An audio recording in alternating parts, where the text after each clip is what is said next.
주신 하나님의 말씀은 신약성경 베드로전서 5장 12절에서 14절까지 말씀입니다. 베드로전서 5장 12절에서 14절까지 말씀입니다. 계도 기간이 오늘로 마지막이 됩니다. 다음 주부터는 꼭 성경책을 가지고 오시기 바랍니다. 혹시 없으신 분들은 구매하시고, 혹시 구매하기 힘드신 분들은 우리 교회에 요청하시면 구매해드리도록 하겠습니다. 베드로전서 5장 12절에서 14절 말씀입니다. 우리 다 같이 한 목소리로 봉독합니다. 내가 신실한 형제로 아는 실로 안으로 말미암아 너희에게 간단히 써서 권하고 이것이 하나님의 참된 은혜임을 증언하노니 너희는 이 은혜에 굳게 서라. 택하심을 함께 받은 바벨론에 있는 교회가 너희에게 문안하고 내 아들 마가도 그리하느니라. 너희는 사랑의 입맞춤으로 서로 문안하라.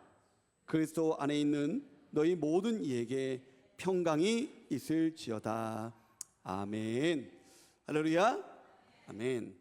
우리 1월달 우리 재송이 가족들이 함께 암송하기로 한 말씀, 이 시간 함께 암송해 보도록 하겠습니다. 항상 기뻐하라. 쉬지 말고 기도하라. 범사에 감사하라.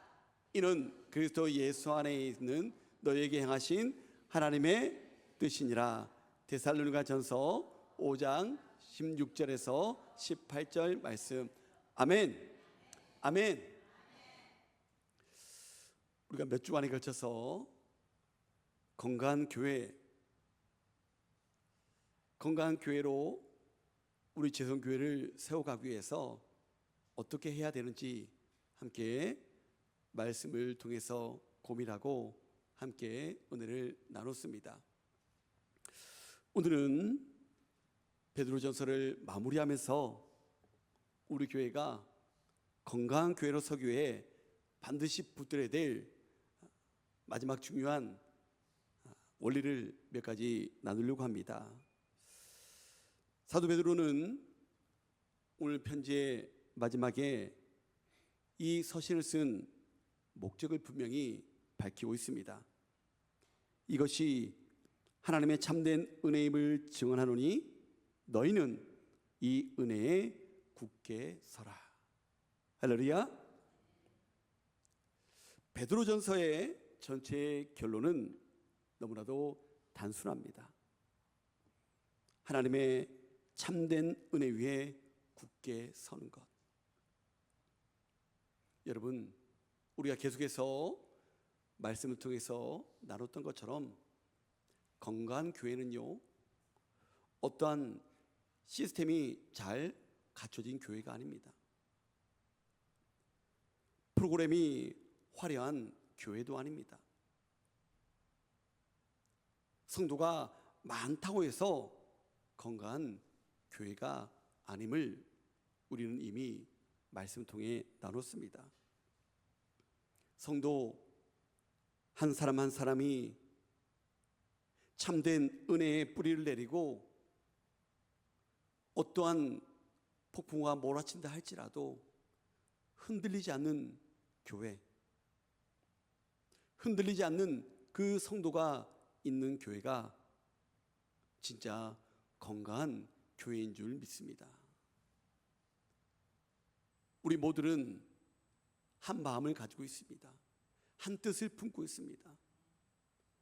하나님께서 세우신 우리 재송교회가 하나님이 기뻐하시는 교회로, 또 많은 사람들에게 인정받는 교회로, 놀라운 하나님의 역사심이 나타나며 날마다 성장하고 성숙한 교회로 세워가기 위해 우리 모두가 마음을 모으고 있습니다.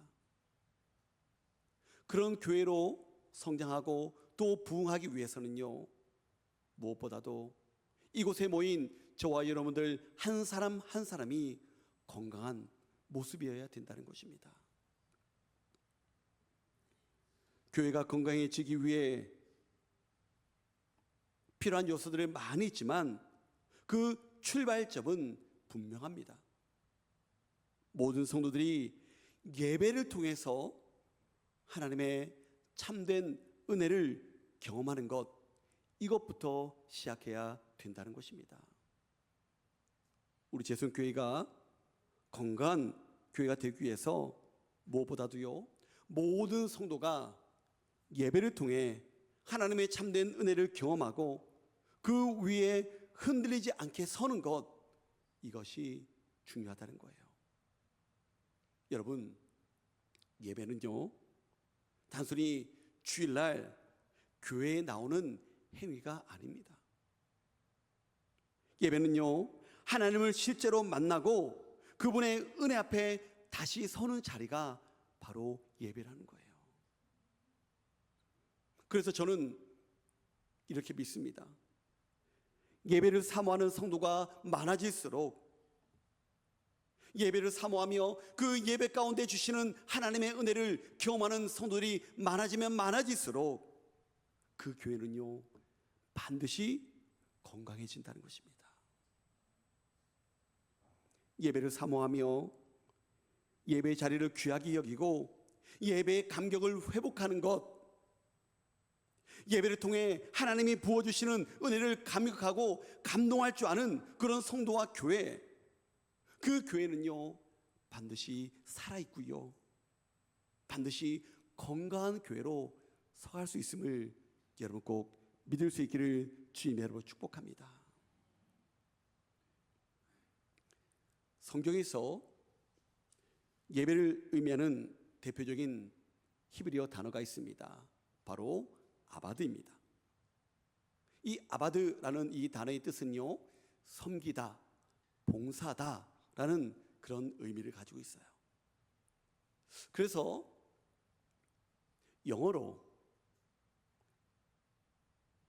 예배라는 단어를 어떤 단어로 쓰냐면요, 서비스, 우리 잘 알고 있죠? 서비스. 그래서 영어로 예배를 서비스라고 표현하기도 합니다. 그런데 이 서비스라는 단어로 예배를 표현하다 보니까 많은 오해가 생깁니다. 예배가 교회로부터 어떤 서비스를 받는 그런 시간이라고 생각하는 사람들도 있다는 거예요. 여러분, 예배는요, 교회가 성도들에게 제공하는 서비스가 아닙니다. 예배는 성도들이 하나님께 드리는 섬김의 시간이라는 것을 여러분 기억하시기 바랍니다. 또 예배를 뜻하는 영어 단어 worship이라는 단어가 있습니다. worth라는 가치라는 단어와 ship, 신분이라는 이 단어가 합쳐진 worship이라는 이 단어의 뜻은요, 가장 존귀한 분께 최고의 가치를 인정해 드리는 행위, 이것이 바로 예배라는 거예요. 한마디로 말하면 예배라는 것은요, 하나님을 하나님 되게 모시는 자리가 예배라는 거예요. 하나님께 마땅히 존귀와 영광을 올려드리는 시간이 바로 예배라는 것입니다.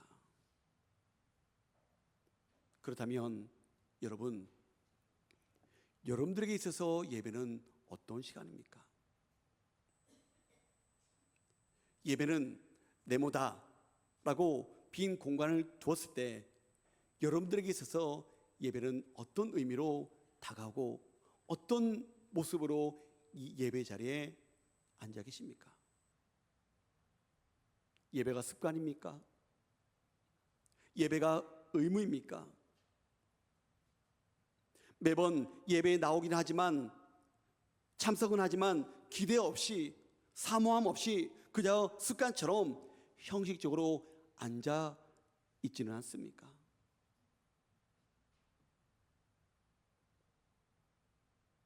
아니면 하나님을 만나는 가장 기대되는 시간입니까? 사랑하는 성도 여러분, 여러분 각자 자신에게 한번 질문해 보시기 바랍니다. 솔직히 한번 물어보시기 바랍니다.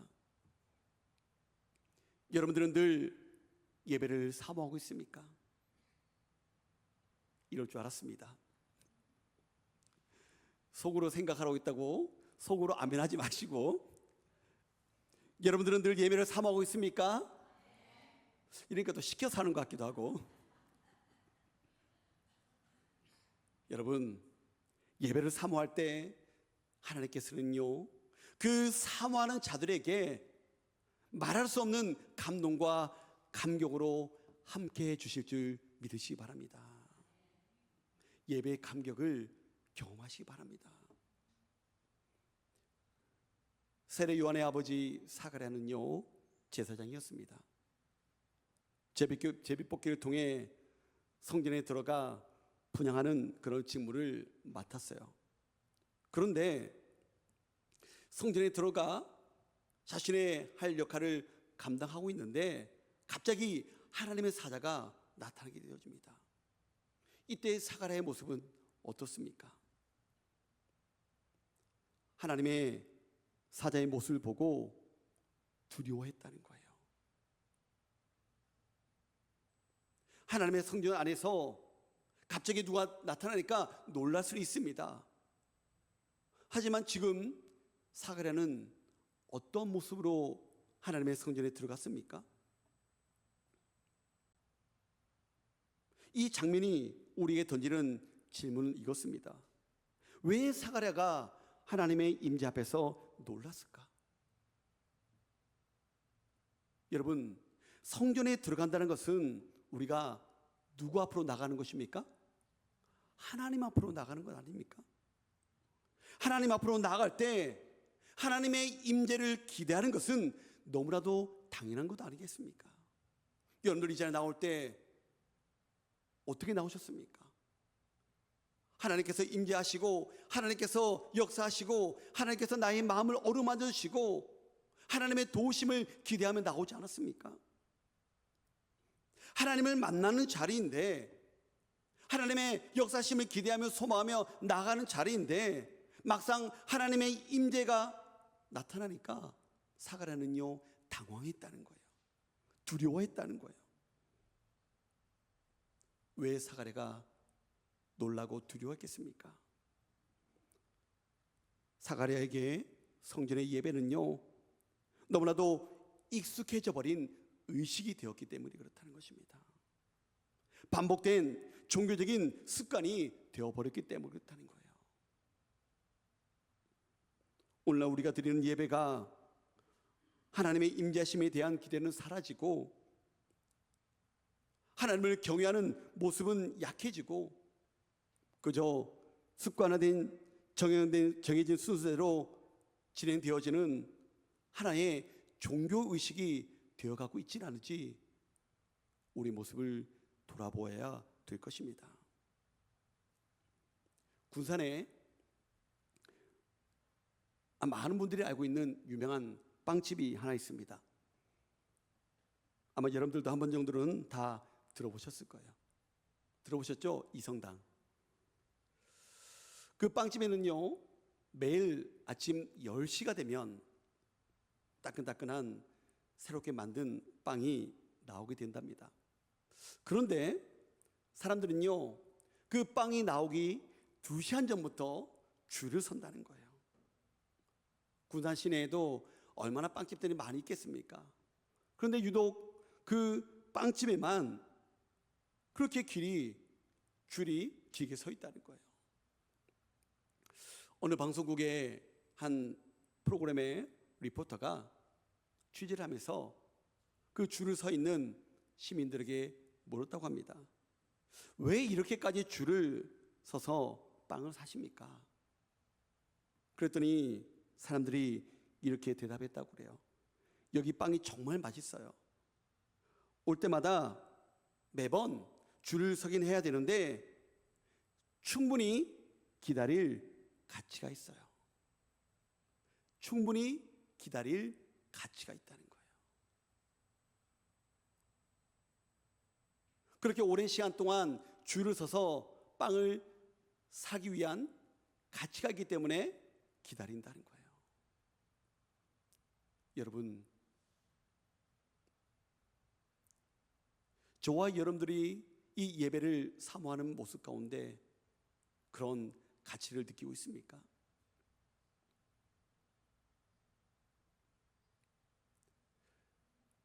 생텍쥐베리의 어린 왕자에 우리 너무나 잘 알고 있는 이런 문구가 있습니다.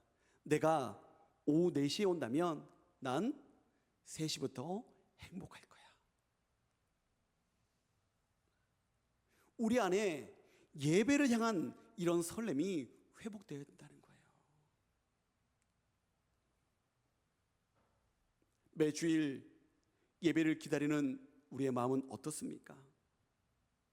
주님의 날을 기대하며 주님의 임재를 사모하며 벌써부터 기대된다라는 마음으로 예배를 준비하고 있습니까? 그런 마음으로 여러분 예배 자리에 나오십니까? 매주 예배를 기다리는 우리들의 모습에 이런 행복한 기다림이 있어야 될 줄로 믿습니다. 사랑하는 성도 여러분, 주님은 늘 우리와 함께 계셔요. 여러분 믿으십니까?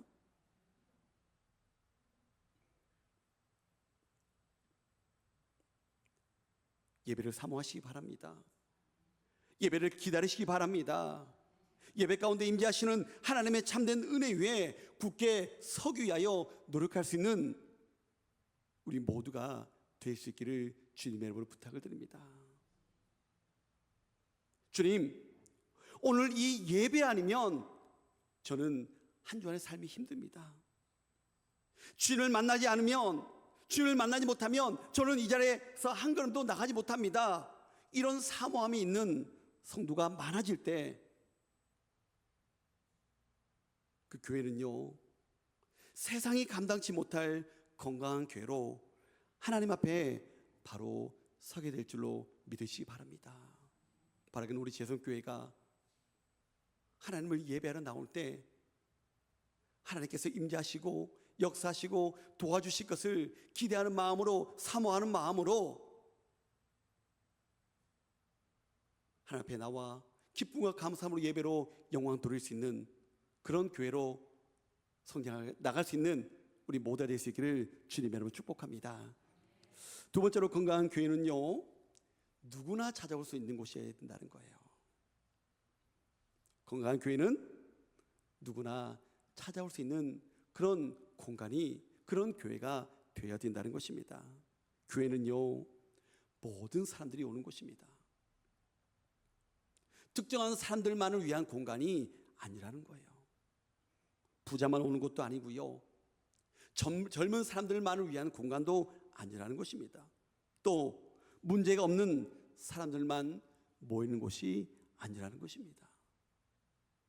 교회는요, 제한이 없는 곳입니다. 세상에서 상처받은 사람, 고통 가운데 있는 사람, 연약한 사람, 죄의 문제로 무너진 사람도 편안하게 찾을 수 있는 곳이 바로 교회여야 했다는 거예요. 여러분, 가슴 아픈 현실이 무엇인지 아십니까? 시간이 가면 갈수록 교회의 문턱이 너무나도 높아지고 있다는 거예요. 술, 담배 안 하고 상처 하나 없고 교양이 있는 사람들만 모이는 곳으로 우리 교회가 변질되어 가고 있지는 않습니까? 내가 원하는 사람들만 가득 차기를 원하는 그런 모습으로 교회가 바뀌어가고 있지는 않습니까? 그런 모습은요, 우리 주님께서 원하시는 모습이 아니라는 거예요. 진정한 교회, 건강한 교회의 모습이 아니라는 것입니다. 우리 예수님께서 분명히 말씀하지 않으셨습니까? 수고하고 무거운 짐진 자들아, 다 내게로 오라. 내가 너희를 쉬게 하리라. 할렐루야. 하나님은요, 그분 앞에서 변화받기를 원하는 사람이라면 누구든지 기쁘게 맞아주시겠다라고 분명하게 말씀하고 있습니다. 교회는요, 세상에서 깨지고 죄짓고 소망 없는 사람들이 주님의 품으로 도망쳐 오는 것이 바로 교회라는 것이에요. 그런 하나님의 마음이 구현되는 곳이 바로 교회라는 공동체라는 것입니다. 그런 교회를 만들기 위해 우리들은 어떻게 해야 될까요? 먼저 우리가 서로 하나 되기 위하여 노력해야 된다는 것입니다.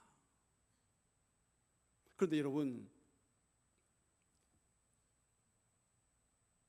우리의 삶의 환경도 다르고 성격도 다르고 삶의 모습도 다르기에 우리 교회 안에서 서로 하나 되기가 너무나 힘들어요. 그렇지 않습니까? 그런데 가장 하나 되기 어려운 것이 무엇인지 아십니까? 바로 서로 다름을 인정하지 않는 것입니다.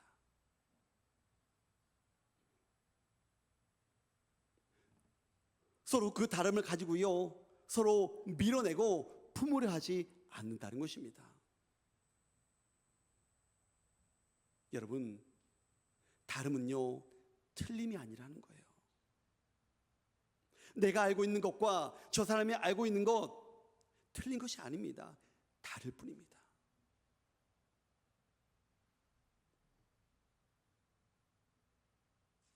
내가 알고 있는 것과 다르다고 해서 그 사람에게 잘못됐다라고 품기보다 밀어내고 이해하기보다 판단하려고 할 때 그 공동체는요, 절대로 하나가 될 수 없다는 거예요. 여러분, 성경에서 가장 건강하게 성장했던 초대교회 수리아 안디옥 교회를 여러분 보시기 바랍니다. 이 교회는요, 당시로서는 상상할 수 없을 만큼 다양한 배경의 사람들이 함께 모여서 예배를 드렸습니다.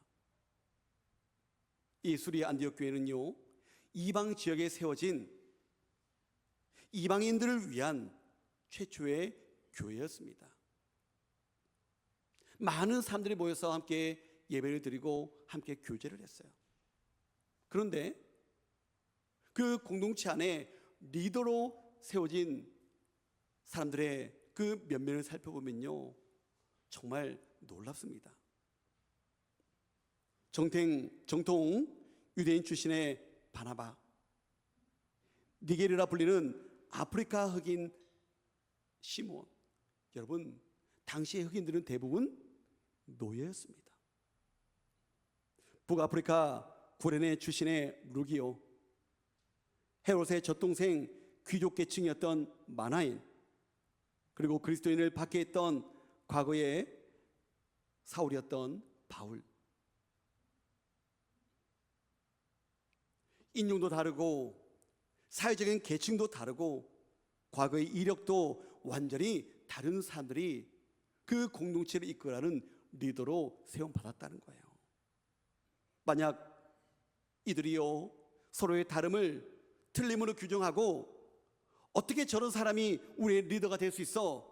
라고 손가락질했다면 안디옥 교회는요, 결코 건강한 교회로 세워질 수 없었을 것입니다.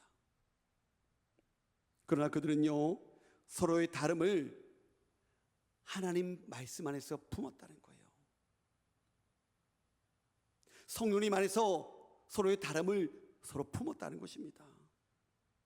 그 결과로 이 안디옥 교회는요, 예루살렘 교회를 넘어서 이방 선교의 전초기지가 되었고요, 세상 사람들로부터 처음으로 그리스도인이라 일컬음을 받는 영광스러운 공동체가 되었다는 것입니다. 여러분, 우리들도 고백하잖아요. 나는 그리스도인입니다. 이 말을 언제부터 받기 시작했다고요? 바로 안디옥 교회. 사랑하는 성도 여러분, 이 세상에 어느 누구도 완벽한 사람은 없습니다. 그런데 문제는 무엇입니까? 많은 사람들은 다른 사람의 그 완벽하지 못한 부분, 부족한 부분을 가지고 지적을 하고 손가락질을 한다는 거예요. 그렇게 지적하는 사람들의 특징이 뭔지 아십니까? 자신들의 생각은 옳다는 거예요. 다른 사람은 틀리고 자기는 옳다라는 그런 교만한 모습으로 지적하고 돌을 던진다는 거예요.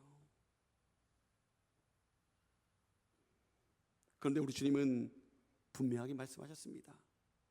낮아지는 자가 높아지는 자라고요. 하나님의 법칙은요, 낮아지는 자가, 섬기는 자가 그 누구보다도 큰 자임을 우리에게 분명하게 가르쳐 주셨습니다. 자신이 더 낫다고 생각하는 마음, 자신의 기준이 되려는 태도는요, 신앙생활에서 가장 위험한 생각임을 여러분 꼭 기억하시기 바랍니다. 만약 이런 태도로 신앙생활을 하고 있다면 그것은 올바른 신앙의 모습이 아니라는 것입니다. 그런 사람들의 모인 공동체는요, 반드시 다툼이 생기고 분열이 일어나고 결국 오래가지 못한다는 거예요. 여러분, 반대로 한번 생각해 보십시다. 우리 주님께서 저와 여러분들의 그 연약함을 정죄하셨다면, 우리의 그 부족한 부분을 우리 하나님께서 실망하시고 정죄하셨다면 오늘 이 자리에 앉아 있을 수 있는 사람이 몇 명이나 되겠습니까? 우리 주님은요, 책망보다 사랑으로, 판단보다 품어주심으로 우리를 받아주셨음을 여러분 꼭 기억하시기 바랍니다. 건강한 공동체가 되기 위해서는요, 사사건건 반응하고 걱정하고 화내고 질타하고 짜증내는 것이 아니라 서로의 약점을 참아주고 부족함을 품어주고 다름을 인정해주는 공동체가 바로 건강한 공동체라는 것입니다. 그런 하나됨으로 교회를 세워갈 때 연약한 자도, 상처를 받은 자도, 죄의 문제로 얽매였던 자들도 우리 교회 안에서 흔들리지 않고 안전함을 느낄 수 있고요, 무엇보다도 함께 하나님의 나라를 세워가고 함께 하나의 공동체로 세워갈 수 있다는 사실을 여러분 꼭 기억하시기 바랍니다. 어떤 교회 갔더니 교사들이 이렇게 자랑을 했다고 합니다. 우리 교회에는 술, 담배 하는 애들이 한 사람도 없습니다. 어떻게 보면 참 좋은 모습일 수 있어요. 그래서 그렇게 자랑하는 교사에게 이렇게 물었다고 합니다. 선생님, 술, 담배 하는 애들을 모두 쫓아내셨습니까?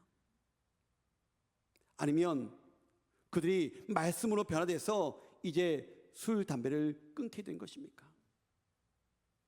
이 짐을 받은 교사가요, 아무 말도 못했다는 거예요.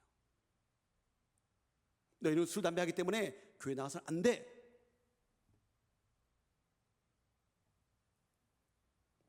여러분, 교회는요, 문제 없는 사람을 모아놓는 곳이 아니라 문제 있는 사람들이 하나님 주신 그 은혜로, 성령의 능력으로 변화되는 곳이 바로 교회임을 여러분 꼭 기억하시기 바랍니다.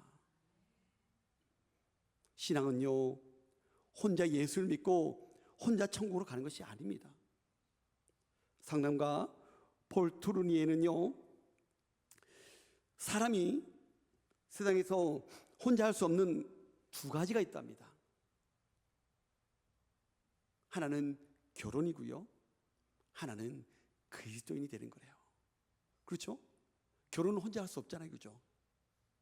반드시 둘이 해야 됩니다. 하나는 그리스도인이 되는 거예요. 여러분, 예수님을 믿으면서 혼자 살아갈 수 없음을 여러분 꼭 기억하시기 바랍니다. 예수를 믿으면 친구가 생기고 이웃이 생기고 공동체가 생기고 동력자가 생기는 거예요. 그리스도인은요, 공동체 없이 살아갈 수 없는 존재입니다. 사랑하는 재성의 가족 여러분, 우리 재성교회가 건강한 공동체가 되기를 소망하십니까?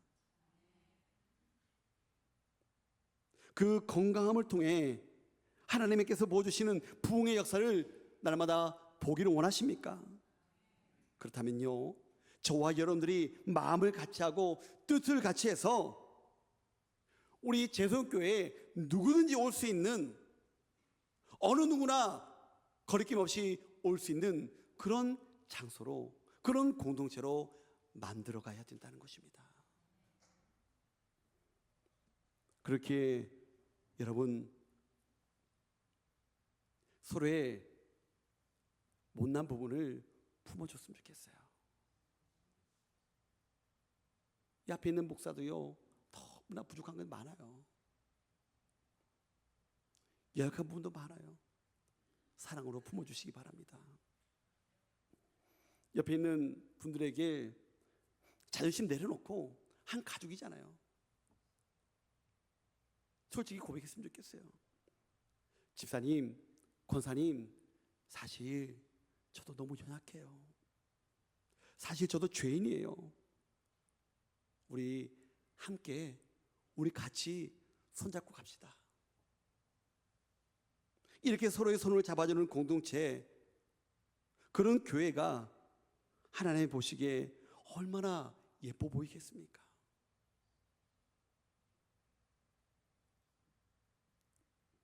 서로 하나 되어 서로 품어주며 하나님의 마음을 닮은 그런 공동체로 세워가는 우리 재성교회가 될 수 있기를 주님의 이름으로 부탁을 드립니다. 베드로 사도는요, 이 긴 편지의 내용을 이렇게 마무리하고 있습니다. 그리스도 안에 있는 너희 모든 이에게 평강이 있을지어다. 할렐루야. 베드로전서의 마지막 단어는요, 어떠한 명령도 아닙니다. 어떠한 경고도 아닙니다. 하나님께서 주시는 바로 축복의 메시지입니다. 그리고 그 축복의 내용은 무엇입니까? 바로 샬롬, 평강입니다. 사랑하는 성도 여러분, 건강한 교회의 최종적인 열매는요, 바로 샬롬입니다. 샬롬. 여러분, 샬롬이라는 단어는 평안이라는 의미잖아요, 그렇죠? 근데 이 샬롬이라는 이 단어의 뜻은요, 단순히 문제가 없는 상태가 아닙니다. 형편이 좋아서 우리의 모든 것이 넉넉해서 생기는 평안도 아니라는 거예요. 샬롬은요, 하나님의 관계 안에서 바로 서 있을 때 주어지는 평안이라는 거예요. 우리 공동체 안에서 많은 어려움과 힘듦이 있지만 하나님의 질서 안에서 바로 세워질 때 흘러넘치는 그 은혜가 바로 이 샬롬의 은혜라는 것입니다. 영적인 지도자가 군림하지 않고 온전히 섬기부로 나아갈 때, 하나님의 자녀들, 성도들이 자기의 주장을 내려놓고 겸손함으로 섬기며 나갈 때, 모든 성도가 예배를 사모하며 하나님의 임재하심을 기대하며 소망하며 하나님 앞에 나올 때, 서로를 판단하기보다 품어줄 때, 그때 교회 안에는요, 세상이 줄 수 없는 하나님의 평강이, 하나님의 샬롬이 임하게 되는 줄 믿으시기 바랍니다. 이제 말씀을 맺고자 합니다. 세상은 점점 더 불안해지고 마음 둘 곳을 찾기 어려운 그런 시대가 되어가고 있습니다. 그럴수록 더더욱 우리 교회는요, 그들에게 샬롬의 은혜를 보여줘야 된다는 것입니다. 우리 주님께서 보여주신 그 샬롬의 평안은요, 말로만 설명되는 것이 아니라 우리 사랑하는 지성의 모든 가족들이 한 마음이 되어져, 한 뜻이 되어져 그런 분위기로 만들어 가야 된다는 거예요.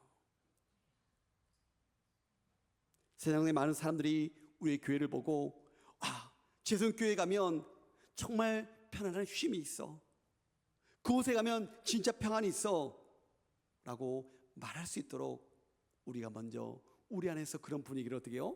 만들어 나가야 된다는 거예요.